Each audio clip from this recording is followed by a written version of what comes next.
Assalamualaikum warahmatullahi wabarakatuh. Hello everyone, my name is Repi Risqina. I am with my two friends, Lusiana and Sinta. We are from group 3. Today, we are wanna explain about text and context. Text and context. Text as a linguistic term is used to refer the this combination. That is to say, text can express the whole idea of the communicator.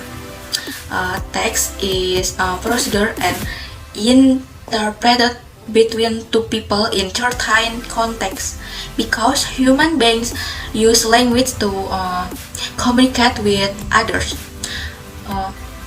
Context can be classified into context, situational context, and cultural context, about which many linguists have do a lot of research on the relation between context and context. In the linguistic communication, context determines text and text reflection context.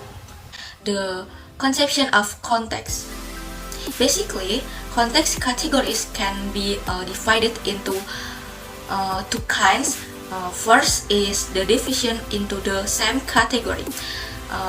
The other is hierarchical definition. Different names for the division of context. In a narrower sense, context consists of lexical item can come immediately before and after any word in the act of communication.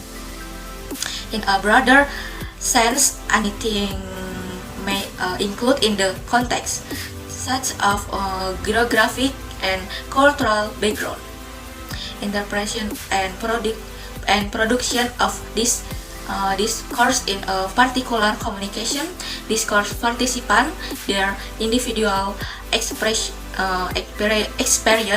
and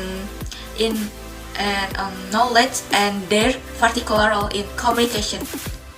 And that's all for Hello me. everyone, in here I will continue my material about a brief review of context research and cognitive context. This material about a brief review of context research, which 1983 defined pragmatics as the study of language is used in communication.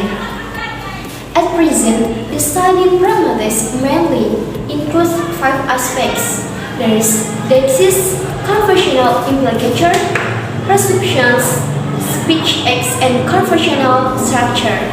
And the key point of defining context, there is 6 points. The first is knowledge of role and status, knowledge of spatial and temporal location, knowledge of formality level, knowledge of the medium, and 5 is knowledge of appropriate subject, and the last is knowledge of appropriate preference. Okay? Cognitive context. Compared with the traditional view on context, cognitive context is a dynamic one.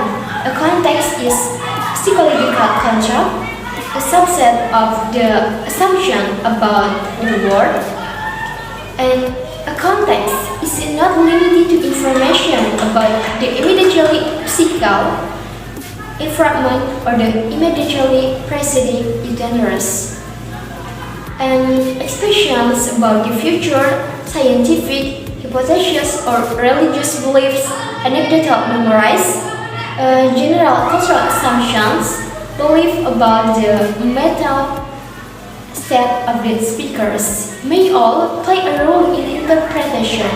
Okay guys, that's all from me. Thank you and see you. Okay guys, next to the topic is text and discourse.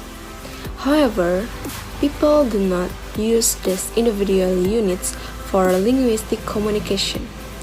People primarily and essentially communicate through combination of these languages, which themselves constitute distinct unit of expression. This combination of language unit are called text in linguistic.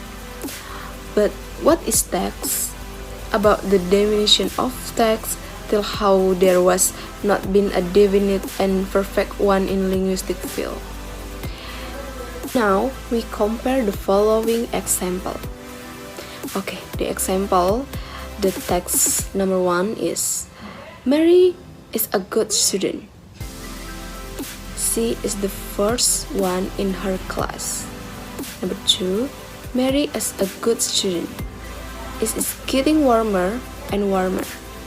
Obviously, it's a text because the second segment gives the relevant information and transfer a whole meaning that Mary is excellent. However, in example 2, both of the sentence and grammatically correct, but as a paragraph, it makes no sense for the segment are semantically incorrect.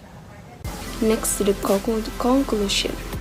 Communication, as we have noted, does not take place in a vacuum, but in certain contexts is a constant interactive process between the participants, since the concept of context was invented by Malinowski. Different scholars have a contract themselves on different aspects of context and hold these diverse perspectives and approaches.